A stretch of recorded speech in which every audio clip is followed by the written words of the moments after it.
ఉంటుంది. కుంకుమాంకిత వర్ణాయ యాకుందేందు ధవళాయ చ విష్ణువాహన నమస్తుభ్యం పక్షిరాజాయ తే నమః. కుంకుమాంకిత వర్ణాయ యాకుందేందు ధవళాయ చ విష్ణువాహన నమస్తుభ్యం పక్షిరాజాయ తే నమః. ఈ మంత్రం ఎవరికి సంబంధించుంటుంది? పక్షి అంటే ఆ మామూలు పక్షి కాదు, అంటే ప్రపంచంలోనే అంతకు మించిన పక్షి ఇంకేది ఉంటుందన్నమాట. అదే గరుత్మంతుల వారు.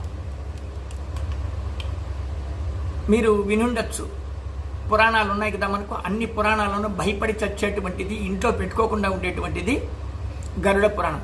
కానీ తప్పకుండా భయపడకుండా ఇంట్లోనే పెట్టుకోవాల్సినటువంటిది గరుడ పురాణం. అందరూ ఏం చేస్తారంటే చావు ఇంట్లో అంటే చనిపోతే శవాల దగ్గర చెప్పుకుంటారు, లేదంటే ఆ 15 రోజులు సూతకాల్లో మాత్రం చెప్పుకుంటారు, లేదంటే దాన్ని శ్మశానాలు ఏదైనా చెట్ల మీద పెట్టుంటారు. మన హిందూ ధర్మంలో ఒకటొకట ఎంత గొప్ప గొప్ప వాళ్ళు ఉన్నారు, రకరకాలుగా చెప్పుకుంటారు. 18 పురాణాలు వ్యాస